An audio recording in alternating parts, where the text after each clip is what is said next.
وأحسن منك لم تر قط عيني وأجمل منك لم تلد النساء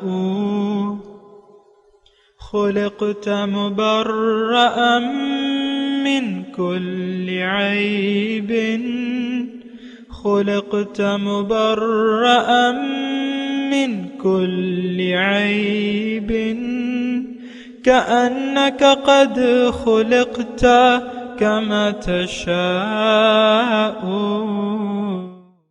كتاب أنزلناه إليك مبارك ليدبروا آياته وليتذكر أولو الألباب.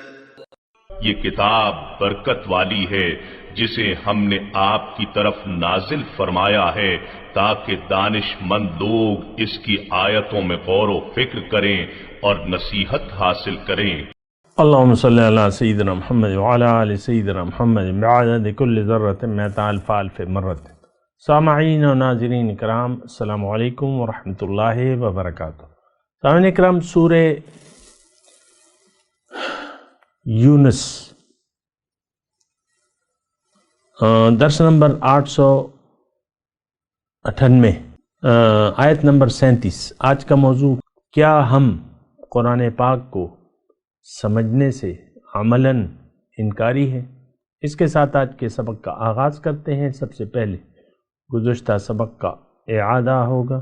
اعوذ باللہ من الشیطان الرجیم. پناہ مانگتا ہوں میں اللہ کی شیطان مردود سے. بسم اللہ الرحمن الرحیم. شروع اللہ کے نام سے جو بڑا مہربان نہایت رحم والا ہے. وما يتبع اکثرهم الا ظنا ان الظن لا يغني من الحق شيئا ان اللہ علیم بما يفعلون. اور ان میں کے اکثر صرف ظن کی پیروی کرتے ہیں، اور کچھ شک نہیں کہ ظن حق کے مقابلے میں کچھ بھی کارآمد نہیں ہو سکتا. بے شک خدا تمہارے سب اعمال سے واقف ہے. سامعین اکرام، سورہ یونس آیت نمبر 37. لفظی ترجمہ: وما ھذا القرآن ان یفترى من دون اللہ. اور یہ قرآن ایسا نہیں ہے کہ کوئی اللہ کے سوائے سے کوئی اپنی طرف سے بنا لائے. ولیکن تصدیق الذی بین یدیہ، لیکن یہ اپنے سے پہلے کلاموں کی تصدیق کرتا ہے. وتفصیل الکتاب لا ریب فیہ من رب العالمین، اور ان چیزوں کو بیان کرتا ہے جو تم پر لکھی گئی ہیں، اس میں کوئی شک نہیں ہے کہ یہ رب العالمین کی طرف سے ہے. یا ترجمہ مطلب ولیکن تصدیق الذی بین یدیہ، لیکن یہ تصدیق کرتا ہے جو کچھ اس سے پہلے کتابیں آ چکی ہیں. وہ تفصیل الکتاب، اور الکتاب کی تفصیل ہے. لا ریب فیہ ہے، جس میں کوئی شک نہیں ہے، من رب العالمین، رب العالمین کی طرف سے ہے. وما ھذا القرآن ان یفترى من دون اللہ. قرآن ایسی کوئی چیز نہیں ہے جو اللہ تعالیٰ کی وحی اور تعلیم کے بغیر تصنیف کر لیا جائے، یعنی یہ کوئی ایسی چیز نہیں ہے. قرآن کیا ہے، اس کی بارے میں تو بہت کچھ کہا بھی جا سکتا ہے، سنا بھی جا سکتا ہے، لیکن میں آپ کو یہ ایک بات مطلب آج کل کے حالات کے مطابق یہ بات بتاؤں کہ قرآن وہ ہے جسے ہم نہیں سمجھتے، سمجھنا نہیں چاہتے. ایک بات تو یہ نوٹ کر لیں، قرآن وہ کتاب ہے جسے ہم سمجھنا نہیں چاہتے. اور دیکھیں، میں اگر ایک بات کہوں اس پہ تھوڑا سا آپ غور کریں. اس وقت ہماری مثال ایسے شخص کی سی ہے جو صرف دنیا کا طالب ہے اور دنیا کے علاوہ وہ کوئی چیز سمجھنا بھی نہیں چاہتا. اور اگر آپ برا نہ مانیں، میں قرآنی سے ایک مثال آپ کو دوں کہ جو اللہ تعالیٰ کی نشانیوں سے منہ پھیر لیتا ہے، قرآن میں اللہ تعالیٰ نے اس کی مثال جو ہے کتے کی سی دی ہے، اور وہ بڑی اہم آیت ہے، بڑی وہ ہے کہ وَاتْلُ عَلَيْهِمْ نَبَأَ الَّذِي آتَيْنَاهُ آيَاتِنَا فَانْسَلَخَ مِنْهَا فَأَتْبَعَهُ الشَّيْطَانُ فَكَانَ مِنَ الْغَاوِينَ وَلَوْ شِئْنَا لَرَفَعْنَاهُ بِهَا وَلَكِنَّهُ أَخْلَدَ إِلَى الْأَرْضِ وَاتَّبَعَ هَوَاهُ فَمَثَلُهُ كَمَثَلِ الْكَلْبِ إِنْ تَحْمِلْ عَلَيْهِ يَلْهَثْ أَوْ تَتْرُكْهُ يَلْهَثْ ذَلِكَ مَثَلُ الْقَوْمِ الَّذِينَ كَذَّبُوا بِآيَاتِنَا فَاقْصُصِ الْقَصَصَ لَعَلَّهُمْ يَتَفَكَّرُونَ۔ قرآن کی آیت ہے، اور میں مناسب سمجھتا ہوں، بلکہ دیکھیں میں تو بیٹھا ہی اس لیے ہوں کہ قرآن کے متعلق بات کروں، اور یہاں قرآن کی بات آ رہی ہے تو تھوڑا سا ہم اس قرآن کے بارے میں بھی بات کر لیتے ہیں، قرآن کے بارے میں ہی بات کرتے ہیں۔ اور دیکھیں قرآن تو ہمیں ان ھذا القرآن یہدی للتی ہی اقوم، قرآن وہ راستہ بتاتا ہے جو سب سے زیادہ سیدھا ہے، باقی راستے تو ٹیڑھے ہیں، لیکن ہمیں تو سیدھا راستہ چاہیے نہیں، کیونکہ ہم نے تو باطل کو مقصود بنا لیا ہے۔ یہ دیکھیں وہ آسان باتیں ہیں کہ آپ خود سمجھیں، مجھے کوئی شوق نہیں ہے کسی پہ الزام لگانے کا، کسی کو تہمت لگانے کا، یا اس طریقے سے مجھے کوئی شوق تو نہیں ہے سامنے کرنا، اور نہ میں ایسا کر رہا ہوں، نہ مجھے کوئی ضرورت ہے۔ لیکن ہم اصل میں اس وقت ایک ایسی دلدل میں پھنسے ہوئے ہیں جس سے ہم نکلنا بھی نہیں چاہتے۔ ایک دنیا داری کی ایک دلدل ہے، اس سے ہم نکلنا بھی نہیں چاہتے، اسی دلدل میں رہ کے ہم سمجھتے ہیں کہ ہم ٹھیک ہیں۔ گزشتہ جو سبق تھا اس میں بھی یہی آیت تھی کہ اکثر لوگ جو ہیں ایک گمان کے مطابق زندگی گزاریں، اپنے گمان کے مطابق۔ اور دیکھیں آج ہم میں سے ہر شخص نے اپنے ذہن کے مطابق دین کو سمجھا ہوا ہے۔ اور دیکھیں میں تو اسی فیلڈ سے ہوں، اور یہی دعوت جو ہے میرا کام ہے، اور قرآن کے مضامین جو میری نظر میں ہے تو اسی کے مطابق میں بات کرتا رہتا ہوں آپ سے، اور کرتا بھی رہوں گا انشاءاللہ۔ تو قرآن، اس سے ہمیں کوئی غرض نہیں ہے۔ دیکھیں یہ بہت آسان بات ہے سمجھ، قرآن کیا ہے ہمیں نہیں معلوم، اس کی حقیقت کیا ہے ہمیں معلوم بھی نہیں، اور معلوم بھی نہیں کرنا چاہتے۔ مسئلہ یہ ہے، بگڑا ہوا مسئلہ ہے۔ قرآن کی حقیقت ہمیں نہیں معلوم، نہ ہم معلوم کرنا چاہتے، کوئی بتائے بھی تب بھی ہماری توجہ نہیں جاتی، بات ختم ہو گئی۔ یہ داڑھی جو ہے یہ اسی راستے میں اللہ تعالیٰ نے میری سفید کی ہے، لوگوں کو اللہ کی طرف بلانا میرا کام ہے، لیکن مجھے پتہ ہے کہ لوگ بات سننے کے لیے تیار نہیں ہوتے۔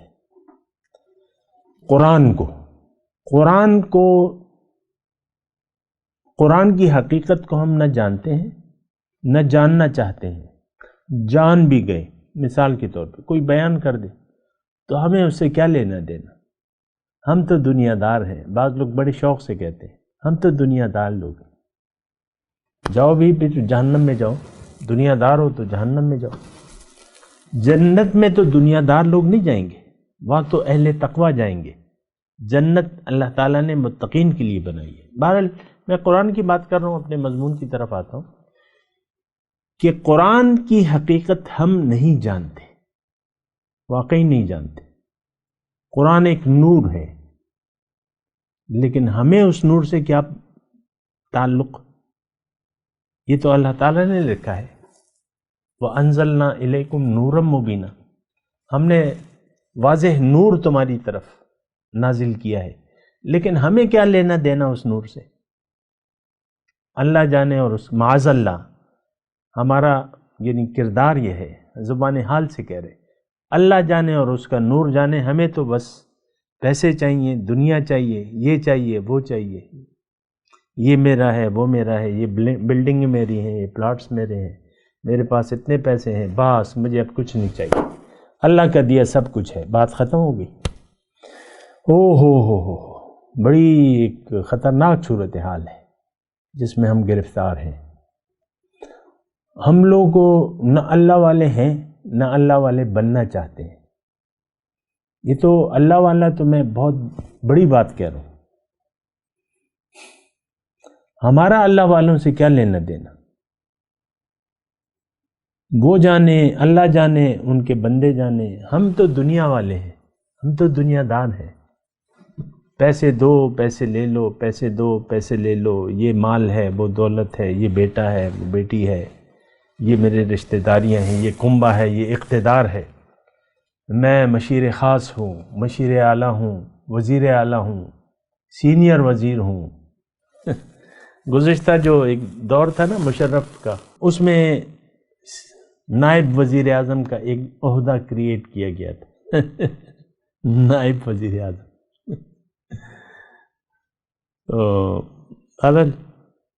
تو بس یہی ہماری دنیا ہے، اس کو ہم نے آباد کیا ہوا ہے۔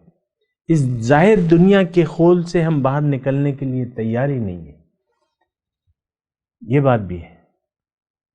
لیکن ہماری منزل تو دنیا نہیں ہے، نہ دنیا میں ہے، ظاہر ہماری منزل ہے نہیں۔ پرے ہے چرخ نیلی فام سے منزل مسلمہ کی، ستارے جس کی گرد راہوں وہ کارواں تو ہے۔ ہم تو طائر لاہوتی ہیں۔ یہ کبھی کبھی میں شعر کا ایک آدھ لفظ پڑھ دیتا ہوں، آپ چونکہ میں یہ کہہ رہا ہوں نا کہ ساری باتیں میں اپنی طرف سے کہوں تو آپ کہیں گے یہ کوئی نئی بات کر رہا ہے، نئی بات کر رہا ہے۔ نہیں، نئی باتیں نہیں ہیں، وہی باتیں ہیں، پرانی باتیں ہیں۔ تو قرآن یہ جو ہے، یہ یعنی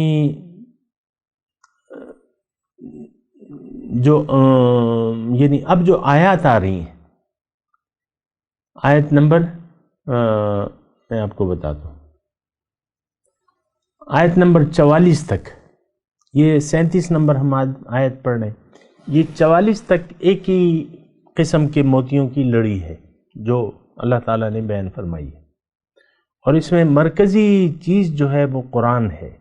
قرآن ایک فائدے کی چیز ہے، قرآن پیش کرنے والا بھی اور خود قرآن بھی، یہ دونوں ان 44 نمبر تک کی جو آیاتیں ہیں، 37، 38، 39، 40، 41، 42، 43، 44، 8 آیاتیں ہیں۔ اس میں مرکزی مضمون جو ہے قرآن اور صاحب قرآن، یہ دونوں چیزیں جو ہیں اس سے اگر ہم جڑ گئے تو کامیابی ہے، اور اس سے اگر الگ ہو گئے تو پھر ناکامی ہے، یہ بات نوٹ کر لیں۔ تو آج تو ہم ان دونوں چیزوں سے کٹے ہوئے ہیں، قرآن سے اور صاحب قرآن سے صلی اللہ علیہ وسلم، اور کٹے رہنا چاہتے ہیں۔ کوئی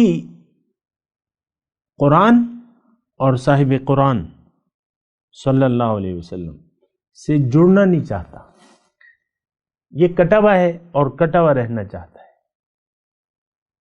یہ الگ ہے، قرآن اور صاحب قرآن سے الگ ہے، اور یہ الگ رہنا چاہتا ہے۔ تو بات یہ ہے کہ یہ تو پھر ایک بہت خسارے کا سودا ہے اگر آپ نے ایسا کر لیا ہے۔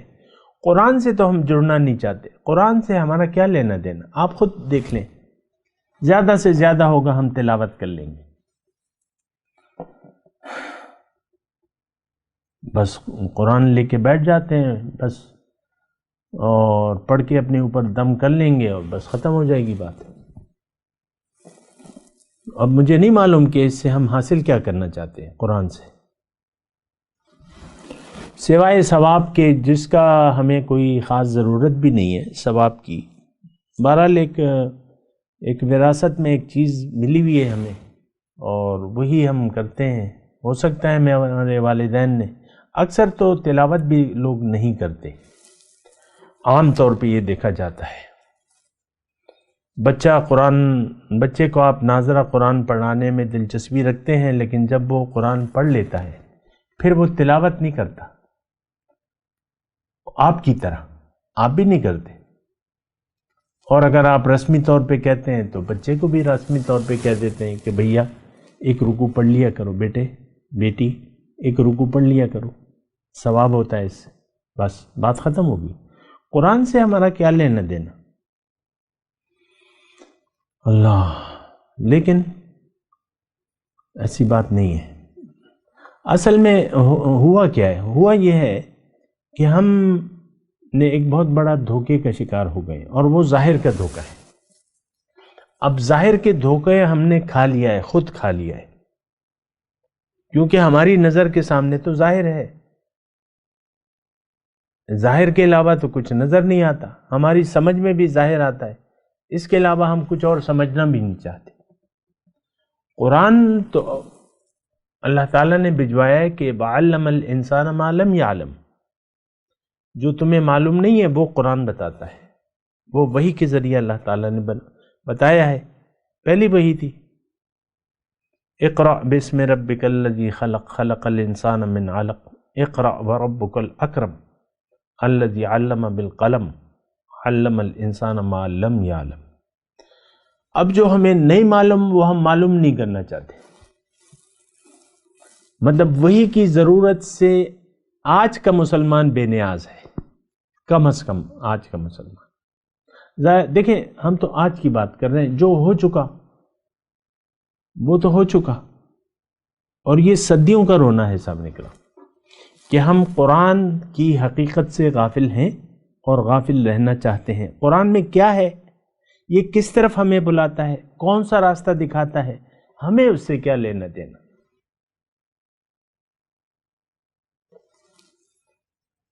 ہماری تو ہمیں منزل سامنے نظر آ رہی ہے، اور بس اسی کی طرف ہمارا رخ ہے اور اسی کی طرف پیچھے چل رہے ہیں۔ ہمارے مسائل تو بس دنیا ہی کے مسائل ہیں، پیسے نہیں ہیں، پیسے آ جائیں تو بس دل باغ باغ ہو جائے گا۔ آپ اپنے مسائل کو دیکھیں، اللہ کا دیا سب کچھ ہے، بس آپ اس پر خوش ہیں۔ وَفَرِحُوا بِالْحَيَاةِ الدُّنْيَا، دنیا کی زندگی پر یہ خوش ہو گئے، اور کچھ ان کو چاہیے ہی نہیں۔ دیکھیں میں اگر آپ میری بات سن رہے ہیں تو میں تو صرف اس لیے بیٹھا ہوں کہ آپ کی تھوڑی توجہ قرآن کی طرف کرو۔ قرآن آپ کو آپ کی منزل اور منزل کا راستہ بتاتا ہے، اور آپ کو سیدھا راستہ بتاتا ہے۔ ہم آئے ہیں، انسان آیا ہے کہ یہ سیدھے راستے پر اپنا سفر شروع کرے اور جاری رکھے۔ ہم تو بھٹک گئے ہیں، ہماری منزل تو دنیا بن گئی ہے، ہم تو دنیا کی طرف دوڑے چلے جا رہے ہیں۔ قرآن کون سا راستہ بتاتا ہے، اس سے میرا کیا لینا دینا، یہ ہم عملی طور پہ کہہ رہے ہیں صاحب۔ یہ ایک بہت بڑی بھیناک حقیقت ہے، اور میں اگر آپ مجھے کہیں کہ کوئی مثال دو تو مثال یہ ہے کہ ہمارا جسم پھوڑوں سے بھرا ہوا ہے، پھوڑوں سے، اور اس میں کیڑے بھی پڑ گئے، پیپ زدہ ہے۔ مثال کے طور پہ ایسے پھوڑے ہیں، سمجھنے کے لیے میں مثال بنا رہا ہوں، ضروری نہیں ہے کہ وہ حقیقت بھی ہو۔ پھوڑے ہوں تو درد بھی ہوگا، پھر بستر پہ نہیں، یہ ایسے پھوڑے ہیں جس میں آپ چل پھر رہے ہیں، جس کی بظاہر آپ کو تکلیف نہیں محسوس ہو رہی، ان پھوڑوں میں کیڑے بھی پڑے ہوئے، اور سارا جسم پھوڑوں سے بھرا ہوا ہے۔ آپ نے اوپر سے ایک لباس پہن لیا ہے تو پھوڑے چھپ گئے۔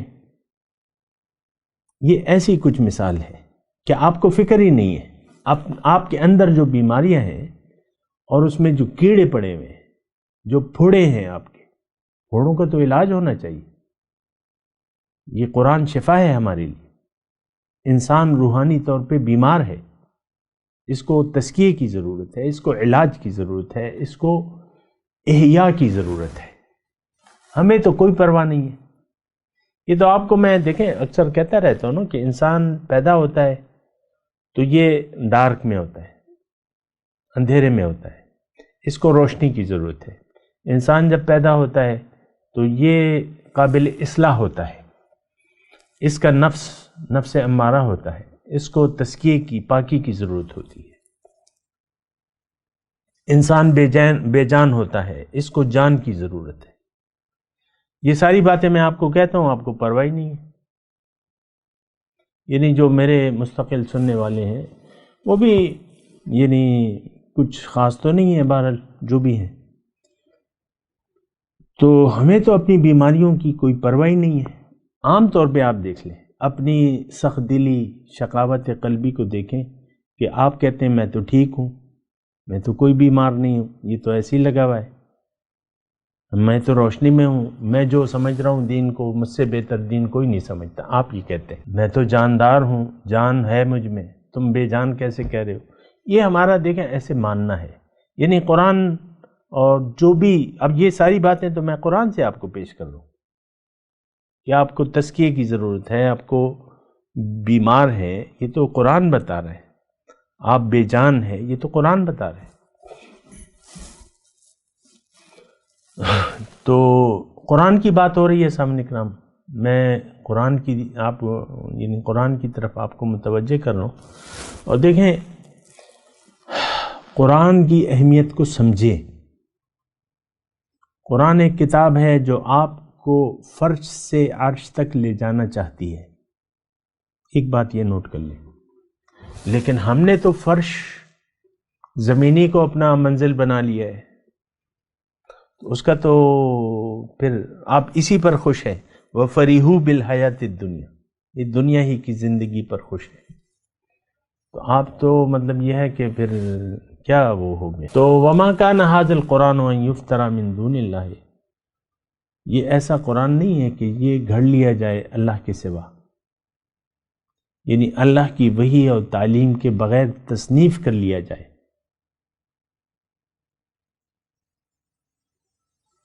ابھی آگے آئے گا کہ ام یقولون افترا، جو اگلی آیت ہے 38، کیا یہ لوگ کہتے ہیں کہ انہوں نے گھڑ لیا ہے؟ قل فأتوا بسورۃ مثلہ، آپ کہہ دیجئے کہ کوئی ایسی ایک صورت لے آؤ۔ وادعوا من استطعتم من دون اللہ ان کنتم صادقین، اور اللہ کے سوا جس کو بلا سکتے ہو بلا لو۔ لیکن بس اب دیکھیں یہ تھوڑا سا اگر آپ یعنی میں مناسب سمجھتا ہوں کہ تھوڑی یہ جو آیات ہیں ترجمہ آپ کو بتا دوں، پھر تو ہم انشاءاللہ اس کے بارے میں پڑھیں گے بھی۔ ام یقولون افترا، آیت نمبر 38، کیا یہ کہتے ہیں کہ اس نے گھڑ لیا ہے؟ قل فأتوا بسورۃ مثلہ، آپ ان سے کہیے کہ اگر تم سچے ہو تو اس جیسی ایک صورت کو لے آؤ، بنا لو۔ وادعوا من استطعتم من دون اللہ، اور اللہ کے سوا جس کو بھی تم اپنی مدد کے لیے بلا سکتے ہو بلا لو۔ بل کذبوا، بلکہ انہوں نے جھٹلا دیا، بما لم یحیطوا بعلمہ، کہ جو چیز ان کے علم میں نہیں آئی تھی، ولما یأتہم تأویلہ، اور ابھی اس کا نتیجہ بھی، اس جھٹلانے کا نتیجہ بھی ان کے سامنے نہیں آیا ہے۔ اسی طرح جھٹلایا ہے ان سے پہلے بھی جو لوگ تھے، تو تم دیکھ لو کیا ہوا انجام ظالموں کا۔ اور ان میں بعض ایسے ہیں جو ایمان لے آئیں گے آپ پہ، اور بعض نہیں لائیں گے، اور آپ کا رب جانتا ہے مفسدوں کو۔ اور اگر یہ آپ کو جھٹلاتے ہیں تو آپ ان کو کہیے کہ تمہارے لیے تمہارا عمل، میرے لیے میرا عمل، میں بری الذمہ ہوں جو تم کر رہے ہو، ہاں نہیں، تم بری الذمہ ہو جو میں کر رہا ہوں، میں بری الذمہ ہوں جو تم کرتے ہو، جو تم کر رہے ہو۔ وَمِنْهُمْ مَنْ يَسْتَمِعُونَ إِلَيْكَ، ان میں بعض ایسے ہیں جو آپ کی بات تو سنتے ہیں، لیکن کیا آپ سنوا سکتے ہیں بہروں کو؟ اگرچہ وہ عقل سے کام نہیں لیتے۔ اور بعض ایسے ہیں جو آپ کی طرف دیکھتے تو ہیں، تو کیا آپ اندھوں کو راستہ بتا سکتے ہیں اگرچہ انہیں کچھ بھی نظر نہ آتا ہو؟ اور بات یہ ہے کہ اللہ تعالیٰ تو لوگوں پر کچھ ظلم نہیں کرتا، لیکن لوگ اپنے اوپر ظلم کرتے ہیں۔ تو یہ وہ آیات ہیں جو میں آپ کو کہہ رہا ہوں، یہ ساری ایک موتیوں کی لڑی ہے اور اس پہ انشاءاللہ ہم بات کریں گے. لیکن آج کا جو مضمون ہے، میں بیان آپ سے جو مخاطب ہوں قرآن کے بارے میں ہے کہ قرآن دیکھیں ایک بات نوٹ کر لیں، قرآن ہمارے لیے، ہماری زندگی کے لیے ضروری ہے. قرآن کو اگر آپ لے لیں گے تو آپ زندہ ہو جائیں گے. قرآن کو اگر آپ چھوڑ دیں گے تو آپ مردہ ہیں، مزید مردہ ہو جائیں گے. وہ آپ کی جو مردنی ہے اس پر مہر لگا دے گا. یہ قرآن آپ کے خلاف گواہی دے گا. قرآن کو اگر آپ قبول کر لیں گے آپ کے حق میں گواہی دے گا. آپ کے اور جہنم کے درمیان یہ آڑ ہوگا قرآن پاک. اور اگر آپ اس کو فراموش کر دیں گے تو اس کا مطلب یہ ہے کہ آپ نے اپنے آپ کو فراموش کر دیا. قرآن تو آپ کی کامیابی کی بات بھی کرتا ہے، آپ کو خوشخبری دینے کی بات کرتا ہے. آپ قرآن کو سننا ہی نہیں چاہتے تو آپ کے لیے کوئی خوشخبری نہیں ہے. یہ بات نوٹ کر لیں. قرآن کی بات کو اگر آپ، قرآن کی بات تو اللہ ہی کی بات ہے، اللہ کی بات کو اگر آپ سننا نہیں چاہتے تو اس کا مطلب یہ ہے کہ آپ اپنے آپ کو ہلاک کرنے کے در پہ ہیں. یہ ایک بات نوٹ کر لیں سامنے. اگر قرآن کو آپ سننا نہیں چاہتے، سمجھنا نہیں چاہتے، اس کے مطابق زندگی نہیں گزارنا چاہتے تو اس کا مطلب یہ ہے کہ آپ نے اپنی ہلاکت کا پورا سامان کر لیا ہے. اور آج کا مسلمان، آج کا معاشرہ، یہ امت، یہ قوم سب کی سب تباہ ہونے والی ہے. کیوں کہ اس نے قرآن کو چھوڑ دیا ہے. پکا ارادہ ہے اس کا. قرآن کی آج ہم کوئی آواز نہیں سنتے. قرآن یہ ہماری کوئی نعرہ نہیں ہے، کوئی آواز نہیں ہے، کوئی چاہت نہیں ہے قرآن کے بارے میں. لیکن وَكَذَّبَ بِهِ قَوْمُكَ وَهُوَ الْحَقُّ، آپ کی قوم نے اس کو جھٹلا تو دیا، حالانکہ یہ سچا ہے. سچے قرآن کو اس وقت ہم نے نظر انداز کر دیا ہے. اس کو نظر انداز نہ کیجئے، اس کو اپنے لیے سمجھیے، سمجھنے کی کوشش کیجئے اور دھیان دیجئے. جو سمجھ میں آئے اس پہ عمل شروع کر دیجئے. میں تلاوت کرتا ہوں، میرے ساتھ دہرائیے. اعوذ باللہ من الشیطان الرجیم، بسم اللہ الرحمن الرحیم. وما كان هذا القرآن أن يفترى من دون الله ولكن تصديق الذي بين يديه وتفصيل الكتاب لا ريب فيه من رب العالمين. اب ان آیت کی ترجمہ سنا دیں. ما كان هذا القرآن أن يفترى من دون الله، اور یہ قرآن ایسی چیز نہیں ہے کہ اس کو بنا لیا جائے اللہ کی وحی اور تعلیم کے بغیر. ولیکن تصدیق الذی بین یدیہ، لیکن یہ تو تصدیق کرتی ہے جو اس سے پہلے آ چکا ہے، یعنی اللہ تعالیٰ کی طرف سے. وتفصیل الکتاب، اور اس میں الکتاب کی تفصیل ہے. لا ریب فیہ من رب العالمین، اس میں کوئی شک و شبہ نہیں ہے، یہ رب العالمین کی طرف سے ہے. اب ان آیت کی تلاوت اور ترجمہ. اعوذ باللہ من الشیطان الرجیم، پناہ مانگتا ہوں میں اللہ کی شیطان مردود سے. بسم اللہ الرحمن الرحیم، شروع اللہ کے نام سے جو بڑا مہربان نہایت رحم والا ہے. وما كان هذا القرآن أن يفترى من دون الله ولكن تصديق الذي